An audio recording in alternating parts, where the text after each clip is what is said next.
Good day everyone. Welcome to part B of lecture number 14, and in this particular lecture we will be discussing about the microprogrammer data path.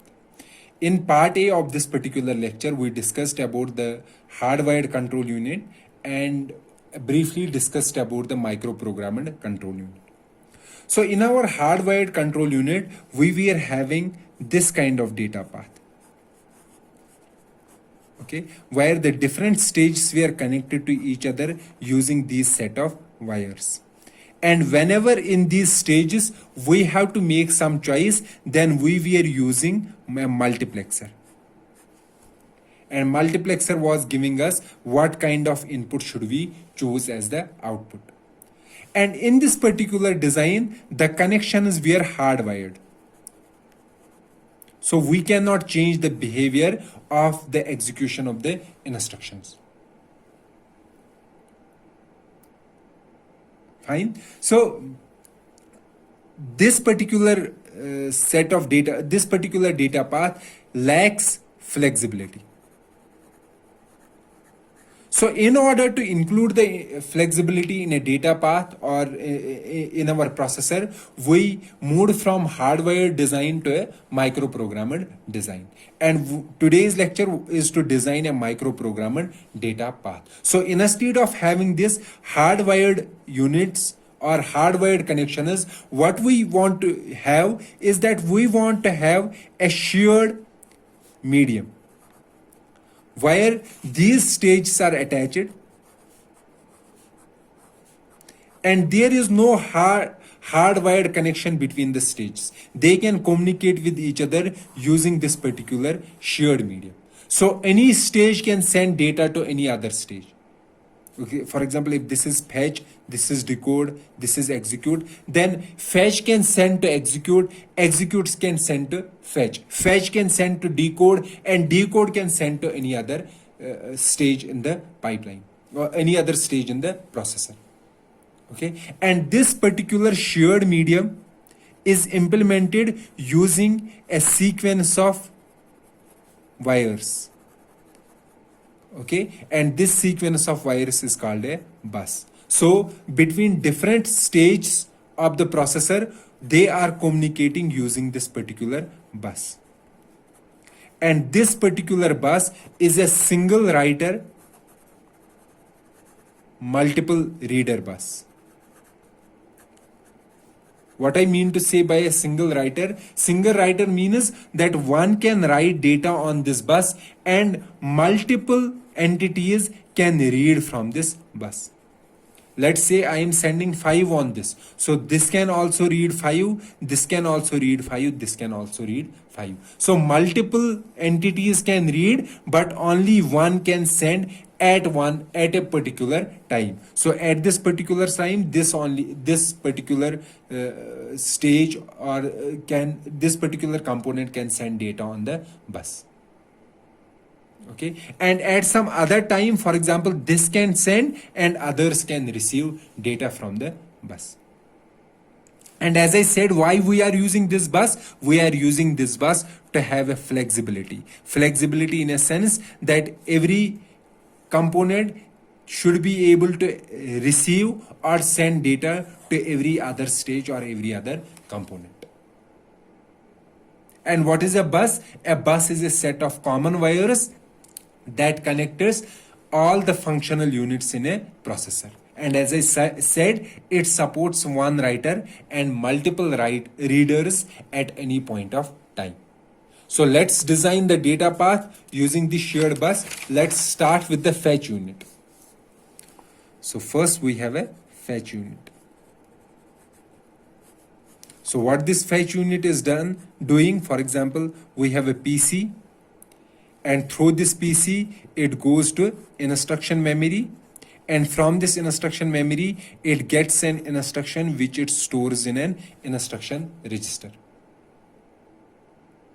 Okay, and the updation on PC program counter, it sends this program counter on this bus and also receives this program counter on this bus. Basically, this program counter is sent on this bus Okay, and at some point we have execute stage attached to this bus. This execute stage will take PC and it will update the PC as PC plus 4 or PC plus branch target, or sorry, PC plus offset, and it will send this new value on this bus, and this new value will be updated in this PC. Okay, so PC gets its update from the bus, and using this PC we go into the instruction memory and take an instruction from this instruction memory and store it in an instruction register. This instruction register is then decoded. So the next stage is our decode stage or decode unit. What it is doing, this decode unit is taking this instruction from instruction register and it is finding various parts in this instruction register. For example, destination, RS1, RS2, and immediate, and we have an immediate unit which generates 32-bit immediate. Okay, and also this immediate is used to generate a branch target, and all these entities are sent on this common bus. This is the same bus here. Okay, all these entities are sent here, immediate and branch. So if some stage needs these data values, so that stage can take these particular values from the bus and will use them. For example, these particular values RS1 and RS2 will be used by register file, and register file will access these two registers and will find the value stored in these two registers. So after decode unit we have a register unit. So in our previous data path, decode unit and register unit were together in a single unit, but here they are separate. Okay, so here what we are doing, that we have this shared bus.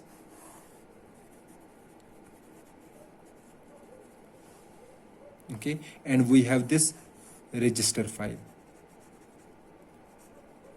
So there are two things that we have to do in the register file. Either we are storing something in the register file or we are reading something from the register file. So if we are reading something from the register file, we have a temporary register here. We are reading that file in that particular register, let's suppose regval, and then sending that value into the shared bus. However, if we want to store something in the register file, we will take that value from the shared bus, store in reg data register, and then finally store in the register file. And the register information is taken from the shared bus. For example, in case of RS1 and RS2, if we have RS1 and RS2, then we will first take RS1, the address in this register. We will see the value in that register RS1 and we will return that value on this shared bus. Okay, now for example, if we have to write some value in this RD, in this destination register, so we will receive this destination register address in this register value from this particular bus. We will find that particular register in the register file and take the data from this particular register. It will get its data from the register, from the shared bus, and we will store that data in this register file. Now somebody will say, so this reg data, where from this reg data has been generated? Okay, this reg data would have been generated by some later stages. Let's say it has been generated by register write back stage. So register write back stage is generating the value that is to be stored in this destination register, and it will send this value on this shared bus, and this register file will take this value from the shared bus and will store in its register. Okay, this is our register unit in the shared bus. Then likewise we have an execute unit or an ALU unit. So this ALU unit again will take the values from the shared bus, okay, into some registers, for example, two registers A and B. And these registers will send the data to an ALU, and ALU will execute the will based on the opcode or based on the control signals. It executes or it operates on these two values, and the final ALU result it will send back onto this shared bus. So ALU, the functionality of ALU, that is determined by the control signals, what it has to do on these two register values, and these control signals will be generated by microprogrammed control. And that control unit, we have to discuss that particular control unit. Okay. Likewise, then we have a memory unit. Okay, and what is the functionality of memory unit? Either in case of a load instruction, we have to load data from the memory, and in case of a store instruction, we will take the data from this bus and store in some memory location. Okay, so we have this memory unit. So as I said that there are two registers, memory address register and memory data register. Let's say it is a load instruction, then we will get the address of memory from this bus. We will check the memory and we will return the load result on this bus. However, if it is a store instruction, we will receive the address from this bus and will also receive the data that is to be stored in the memory. And then using this address, we will store this data at that particular memory location. So you can see that here I have briefly discussed the different stages or different components in the data path of a micro-programmed control unit-based design. And as I said, all these units are communicating with each other using this shared bus. So I can say that we have a common shared bus. So this is our common shared bus. Fetch unit is attached to this, so I won't make the complete diagram here. This decode is also attached. Okay, so then our reg file is also attached.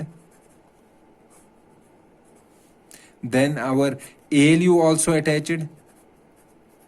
Then our memory is also attached to this shared bus. So all these components are communicating with each other using this shared bus.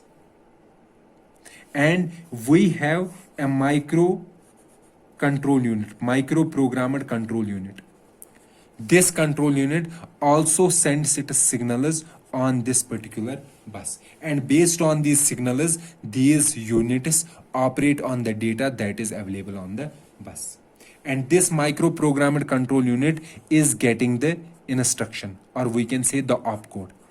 And based on the opcode, it executes some of the instructions. So what it is doing basically, so this micro-programmed control unit, it takes the input as opcode.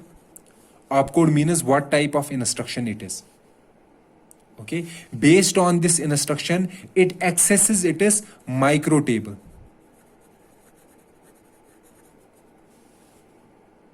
Okay, or microcode table. And we know that microcode table stores the sequence of micro instructions. Let's say these micro instructions stores the sequence of micro instructions that are used to implement this particular instruction.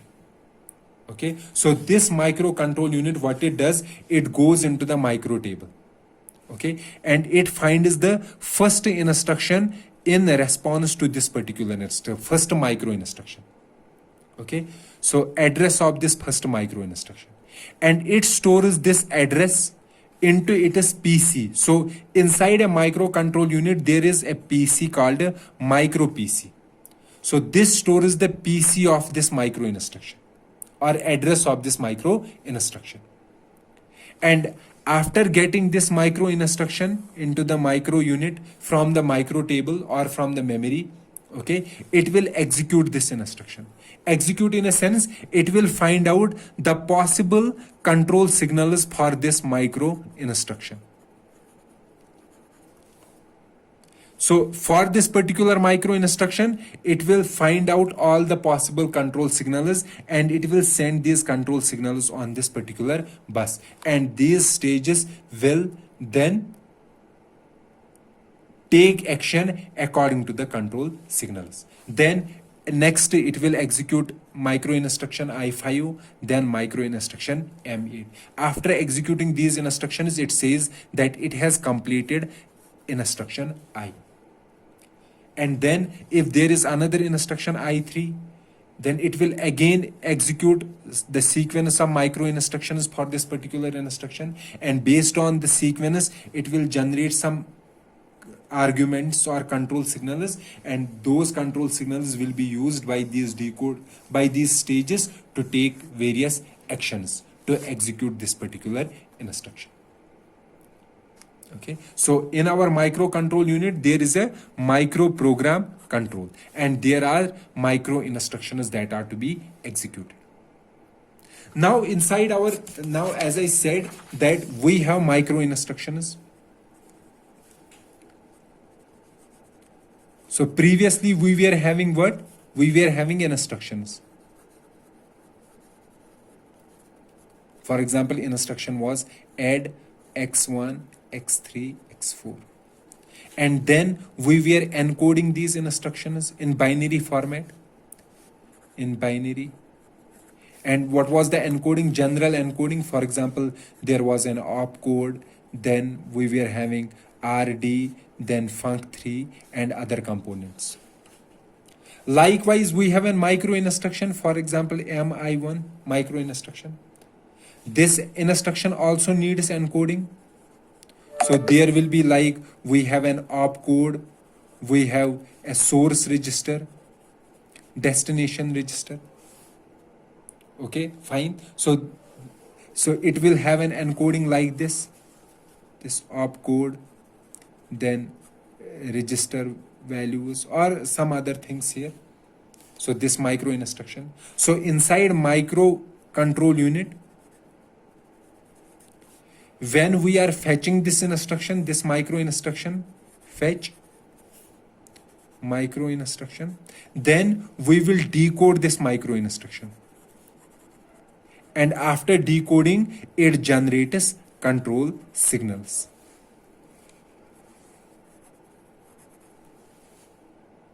Okay.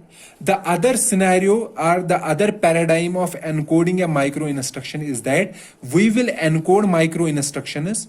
So like this, we will encode micro instruction.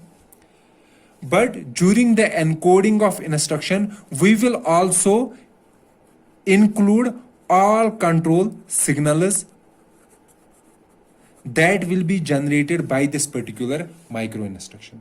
So in the previous paradigm, the control signals were generated after decoding the micro instruction. However, in this paradigm, this particular paradigm, what we are doing, we are saying that when we are encoding a micro instruction, not only we are converting this from assembly format to machine format, but we are including some extra information into the instruction. And what is the extra information? Extra information is the information about the control signals that are to be generated for this micro instruction. So this microcontrol unit, it does not has to decode the instruction to find out the control signals, but it can easily find the control instructions or control signals from the instruction itself. So what I am saying that there are two different paradigms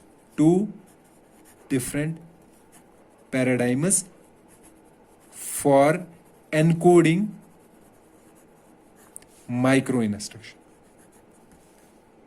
So one paradigm is encoding instructions or micro instruction is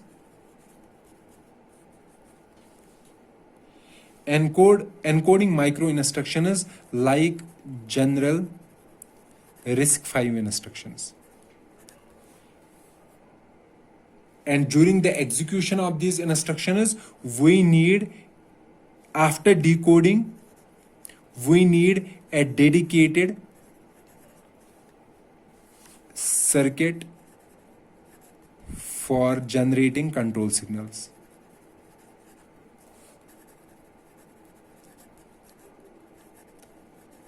Like an hardwired control unit. Okay, so we will require a dedicated control signal circuit for generating control signals.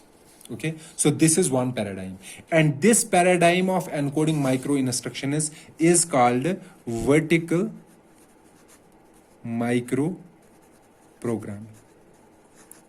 So what do you mean by a vertical micro programming? Vertical micro programming means encoding in micro instructions like general RISC-V instructions.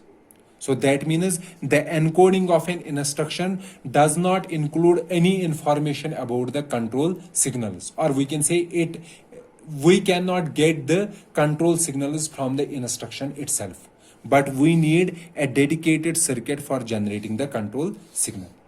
The second paradigm is that we will include the control signals in the instruction itself. So for every micro instruction, we will not only store the information about the instruction, but also all the control signals that this particular instruction will generate. Okay, so there is no need of a dedicated circuit for generating control signal, because the control signals we will get the control signals from the instruction itself.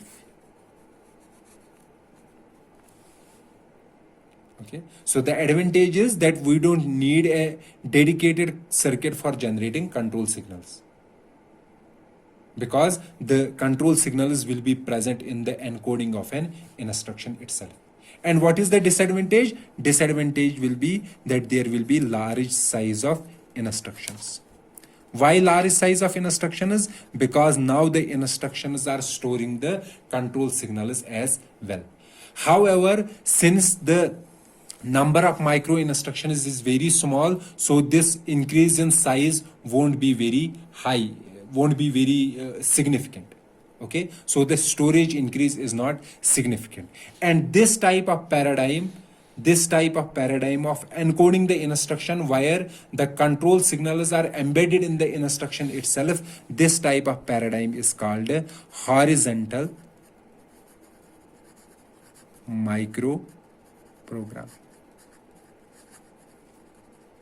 Okay, so vertical and horizontal micro programming, these are two paradigms of encoding a micro instruction. So one is encoding like the general instructions, like the encoding of general instructions, and that is called a vertical micro programming. And in that particular encoding scheme, we need a dedicated circuit to generate control signal. And the other encoding scheme is to encode an instruction but include the control signals as well in that particular instruction. And this paradigm is called a horizontal micro programming.